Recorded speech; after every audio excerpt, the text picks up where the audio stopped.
மாதம் 30 பசும்பொன் முத்துராமலிங்க தேவருடைய குரு பூஜை விழா நடந்தது. இந்த விழாவில் பன்னீர்செல்வம், டிடிவி தினகரன், செங்கோட்டையன் ஆகியோர் ஒன்னா சேர்ந்தாங்க. இந்த விவகாரம் அதிமுகவுக்குள்ள பெரும் அதிர்வலைகளை ஏற்படுத்தியது. அதிமுகவுடைய ஒற்றுமையை வலியுறுத்தியதற்காக பதவி பறிப்புக்கு ஆளானாரு முன்னாள் அமைச்சர் செங்கோட்டையன். இப்ப கட்சியிலிருந்தே அதிரடியா நீக்கப்பட்டிருக்கிறாரு. இந்த நடவடிக்கையை செங்கோட்டையன் சற்றும் எதிர்பார்க்காத ஒண்ணுதான். ஒற்றுமை குறித்து பேசியதற்கே கட்சி பொறுப்புகளை பறித்தவர் பொதுச் செயலாளர் எடப்பாடி.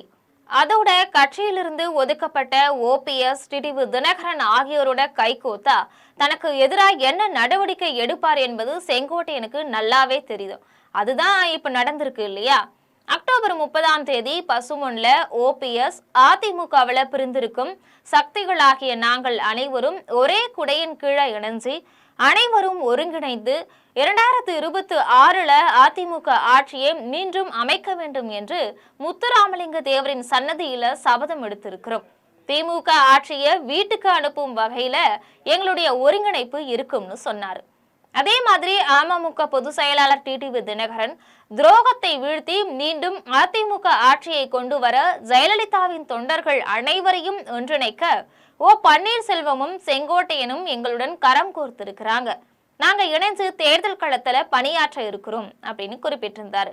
அது மட்டும் இல்லாம எடப்பாடியின் துரோகத்தை வீழ்த்துவதற்காக அமமுக உருவாக்கப்பட்டது.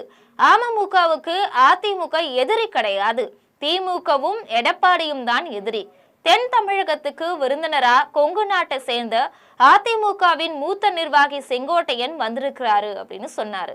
இதையெல்லாம் பார்க்கும்போது உறுதியான முடிவோட தான் பசும்பொன்ல இவங்க 3 பேரும் ஒன்னா சேர்ந்தாங்க. எடப்பாடி பொறுத்த அளவுல அதிமுகவுடைய பொதுக்குழு உறுப்பினர்கள், MLAக்கள் உள்ளிட்ட நிர்வாகிகள் அனைவரும் தன் பக்கம் இருக்கிறார்கள்னு நினைச்சிட்டு இருக்கிறாரு. ஒரு வகையில அது உண்மைதான். அதனாலதான் என் பின்னால கட்சி இருக்குதுன்னும் கட்சி கட்டுக்கோப்பாகவும் வலிமையாகவும் இருக்கிறது என்றும் அவர் சொல்லிட்டு இருக்கிறாரு. அதே நேரம் எடப்பாடி சொல்றது போல அதிமுக கட்டுக்கோப்பாகவோ வலிமையாகவோ இல்லை என்றுதான் சொல்லணும். ஏன்னா தென் மாவட்டங்களையும் டெல்டா பகுதியிலும் கடந்த தேர்தல்கள்ல அதிமுகவுக்கு எவ்வளவு வாக்குகளை பெற்றது, எத்தனையாவது இடத்துக்கு அது வந்தது என்பதையெல்லாம் பார்த்தா அதிமுக வலிமையா இருக்குதா பலவீனமா இருக்குதா என்பது நமக்கு தெரியும். எடப்பாடி இந்த உண்மையை உணராம இருக்கிறாரு. அதனாலதான் பயிர்கள் நன்றாக விளைந்திருக்கு, களைகளை எடுத்துட்டோம், விலகியவர்களை சேர்க்க மாட்டோம்னு சொல்லிட்டு இருக்கிறாரு. கட்சியின் யதார்த்த நிலையை ஒப்புக்கொள்ள எடப்பாடி மறுக்கிறார். இது பத்தி அதிமுகவில் யாருமே பேசுறது கிடையாது.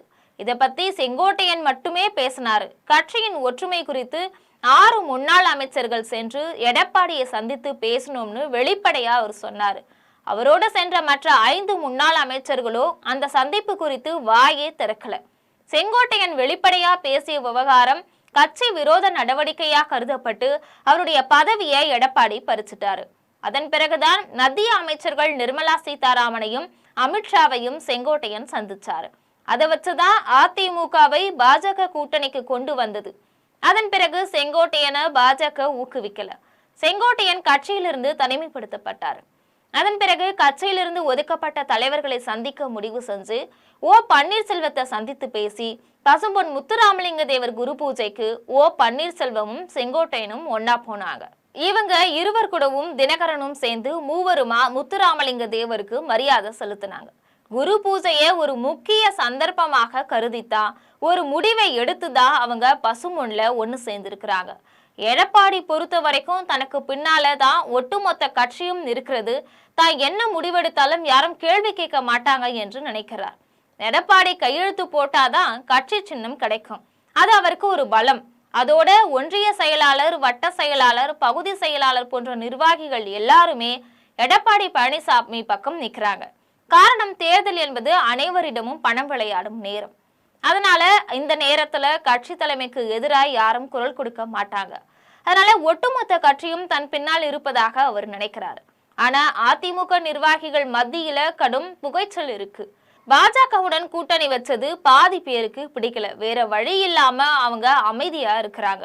2026 சட்டமன்ற தேர்தல்ல அதிமுக தோல்வி அடைஞ்சா அப்போதான் எல்லாமே வெடிக்கும். பாஜகவுடன் கூட்டணி சேர்ந்திருக்கும் நிலையிலும் அதிமுகவினருக்கு கூட்டணி பற்றிய பெரும் கவலை இருக்கு. தாவேக தலைவர் விஜய் என்ன மாதிரியான முடிவை எடுக்க போறாரு என்பது தெரியல. பாஜகவிடமிருந்து அதிமுக விலகனா அந்த சூழல்ல அதிமுகவுடன் விஜய் கூட்டணி வச்சா டிடிவி தினகரனும் ஓ பன்னீர்செல்வமும் மறுபடியும் பாஜக அணிக்கு போயிடுவாங்க.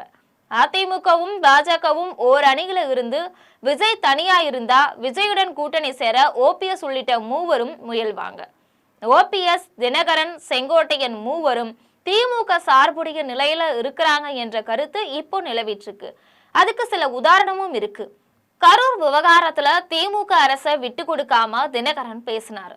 திமுக தான் மறுபடியும் வெற்றி பெறும்னு மக்கள் பேசுறாங்கன்னு ஓபிஎஸ் சொல்றாரு. இவங்க மூவராலும் தனியா எதுவுமே செய்ய முடியாது. அதனால அதிமுக பாஜக கூட்டணி தொடர்ந்தா விஜயோட கூட்டணி சேர்றது, அதிமுக பாஜக தாவேகன்னு கூட்டணி அமைஞ்சா திமுகவுடன் கூட்டணி போவது என்பதுதான் மூவர் அணிக்கான வாய்ப்பா இருக்கும். அதன் மூலமா அதிமுகவை தோற்கடிக்க முடியும். அதாவது எடப்பாடிக்கு ஒரு பாடம் கற்பிக்க வேண்டும் என்று இவங்க நினைக்கிறாங்க. எதிரியோட சேர்ந்து துரோகியை தோற்கடிப்பது என்ற உத்திய கையில எடுப்பாங்க.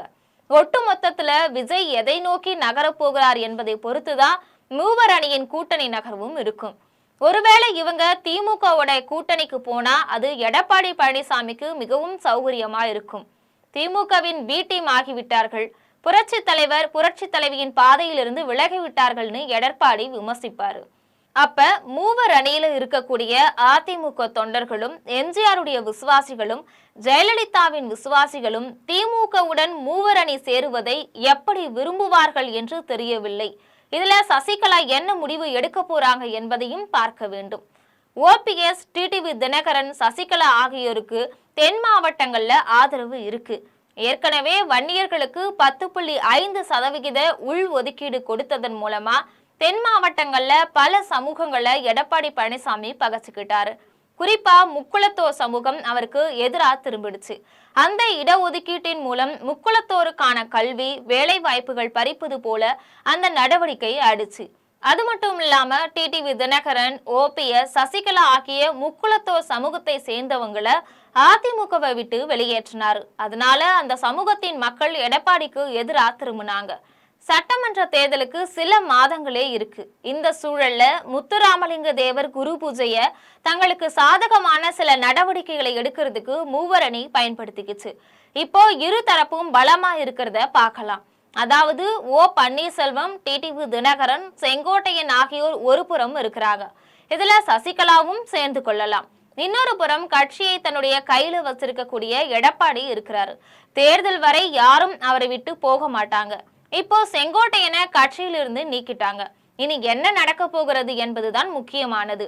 இந்த சூழல்ல பாஜகவின் முன்னாள் மாநில தலைவர் அண்ணாமலை பேசியிருக்கும் கருத்து முக்கியத்துவம் வாய்ந்ததா பார்க்கப்படுது. கோவை விமான நிலையத்தை செய்தியாளர்கள் கிட்ட பேசிய அண்ணாமலை, பிடித்தால் பாஜகவில் இருப்பேன், இல்லை என்றால் வெளியே போய்விடுவேன் என்ற ரீதியில பேசியிருக்கிறாரு.